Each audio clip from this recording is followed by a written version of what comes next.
Here we have a problem related to kite. पतंग उड़ाने से रिलेटेड है। वैसे पतंग है तो उसमें धागा होगा, उसी से संबंधित है। As you can see the problem is saying a kite is flying at the height of 60 metre above the ground. The string attached to the ground to the kite is temporarily tied to a point on the ground. The inclination of the string with the ground is 60 meter.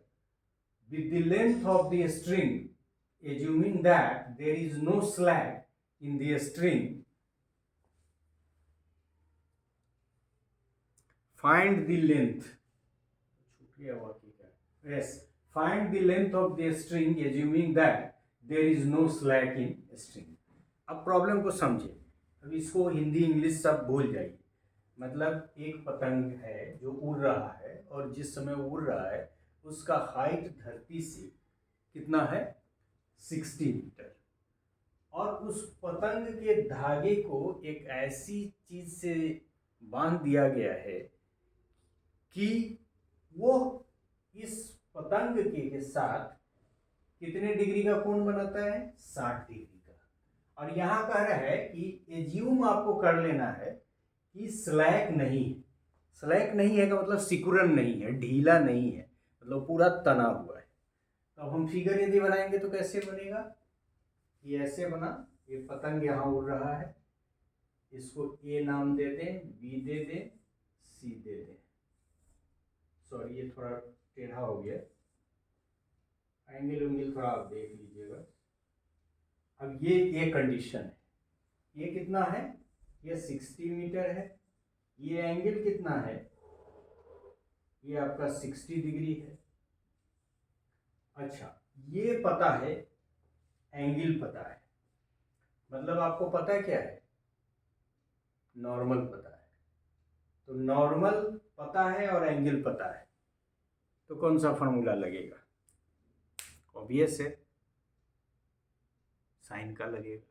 Cos का वहाँ था तो 30 degree लगाए थे, cos लगाए थे, sorry वो base था तो कॉस लगाए थे। अब दिया हुआ है कि ए बी दिए हुए हैं, एंगल सी दिए हुए हैं, और निकालना क्या है, find the length of the string. मतलब किस चीज को पता करना है, एसी को।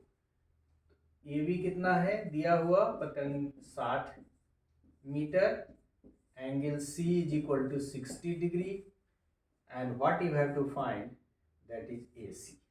स्टार्ट कहाँ से करेंगे, स्टार्ट करेंगे साइन से। तो sine 60 degree is equal to लंब बटा कर ए बी बटा ए सी। साइन 30 डिग्री आप जानते हैं is equal to √3/2। A B का वैल्यू आपको पता है 60 मीटर, तो ए सी का वैल्यू आपको निकालना है, कितना हो जाएगा आप देखेंगे, ये ए सी इधर चला जाएगा, तो ये आपको implies A C is equal to 120/√3। देखिए धोखा हो गया था वहाँ, √3 इंटू नहीं है, 120/√3। अब फिर वही तरीका से हम इस रूट को क्या करेंगे, कर देंगे ऊपर, तो 40 इंटू 30 डिवाइडेड बाई √3। यहां तक छोड़ेंगे तो थोड़ा नंबर काट लेगा, लेकिन ये गलत नहीं है, 120/√3 वैल्यू उतना ही आएगा। लेकिन हमको ये और क्रैक करना है, इसको और सोल्व करना है। फिर क्या लिख सकते हैं, 40 इंटू √3 डिवाइडेड बाई √3। एक √3 कट जाएगा तो वैल्यू हमारे कितना आ जाएगा, 40√3। व्हाट, यूनिट किस चीज में दिया हुआ है, मीटर में। हाइट 6 मीटर है तो ये क्या हो जाएगा, मीटर। सो इसकी ऊंचाई कितनी हो गई, स्ट्रिंग की, पतंग की डोर की, या लंबाई, लेंथ पूछ रहा है, लंबाई कितनी है, तो ये 40√3, 40√3